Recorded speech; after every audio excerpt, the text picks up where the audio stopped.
Ndabasuhuje cyane kandi mbifurije amahoro y'Imana ngakomeze abane nawe impande zose uherereyemo, waba uri mu Rwanda cyangwa se uri hanze yarwo. Mwifurije kugira ukomeze umererwe neza cyane. Niba umeze neza shima Imana kubera ko ufite impamvu zirenga igihumbi zo gushima Imana. Hari impamvu nyinshi cyane zatuma ushima Imana, ugafata umwanya ugashima Imana kubera ko kuba umeze neza. Hari benshi batameze neza, hari benshi batagifite amahirwe yo kuba muri ubu buzima. Nubwo rero ni ukuvuga ngo mu gihe ubona ubuzima bwawe bukiri kugenda, ubona ibintu biri kugenda neza, ufite impamvu zo gushima Imana. Ni inkuru rero y'akababaro, ni inkuru izindutse iri ku mbuga nkoranyambaga zigiye zitandukanye, ni inkuru iteye agahinda, ni inkuru y'abana babiri bahiriye mu nzu. Ni mu gitondo rero cyo kuri uyu wa kane ku itariki 3 Mata 2025 ku mbuga nkoranyambaga zigiye zitandukanye, ibinyamakuru bigiye bitandukanye bizindutse biri kuvuga kuri iyi nkuru y'inzu yahiye igashya mu rukerera. Ni muri uyu mujyi wa Kigali mu murenge wa Gisozi mu kagari ka Ruhango, umudugudu wa Murambi. Ni umudugudu wa Murambi rero. Iyi nzu yahiye irimo abana babiri ndetse urimo urabibona ko ni inzu yahiye cyane, irakonkoka. Urumva nyine rero inzu yahiye igakonkoka igashira nk'uku nguku uri kubibona, urabona yahiye neza neza. Hanyuma rero nabo bana babiri bari barimo baza guhita nyine bashya, nyine urumvikana, hanyuma bahita bitaba Imana. Hanyuma rero abahageze kare cyangwa se n'abari bahatuye n'abari bari hafi aho ngaho batanze amakuru bavuga ko mama w'aba bana atari yaraye mu rugo. Mama wabo ntabwo yari yaharaye, afite ahandi nyine yari yaraye. Hanyuma nanone mu gihe papa wabo nawe atari ahari, birumvikana nyine mama we ntabwo yaharaye, hanyuma na papa wabo nawe ntabwo yari ahari, nyine yabasize aragenda.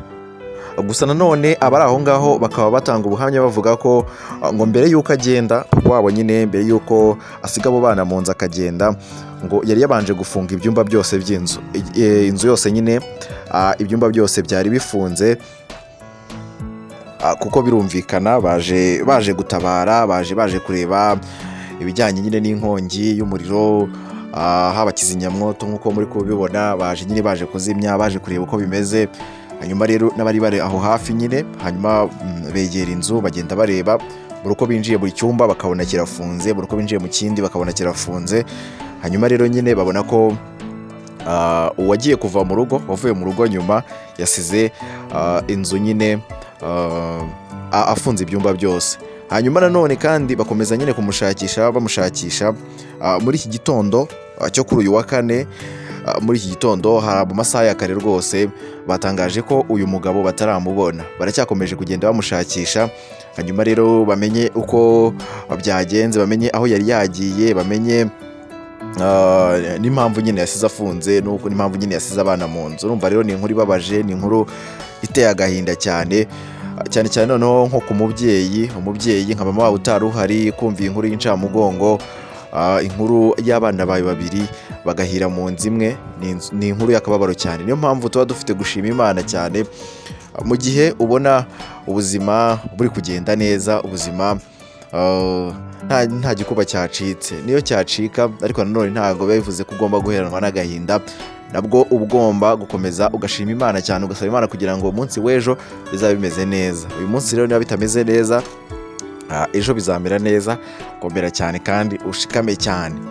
Rero twihanganishije cyane uyu muryango wabuze abana babiri. Kubura abana babiri icyarimwe ni ibintu bibabaje cyane, bibabaje kandi biteye n'agahinda. Turabihanganishije cyane rero, bihangane kandi bakomere. Mu buzima bibaho, mu buzima uyu munsi bigenda neza, nyine ejo bikanga, niko biba bimeze, ni gatebe gatoki nyine. Hanyuma rero turakomeza dukurikirane n'andi makuru agiye atandukanye, by'umwihariko n'iyi nkuru, byinshi tubimenye kuri iyi nkuru nabyo turaza kubigarukaho. Komeza ubane natwe, niba bwa mbere ugeze hano ntugende udakanze kuri subscribe. Kora subscribe hanyuma ufungure n'akazogera kugira ngo dushyiraho inkuru ujye utibona mu ba mbere.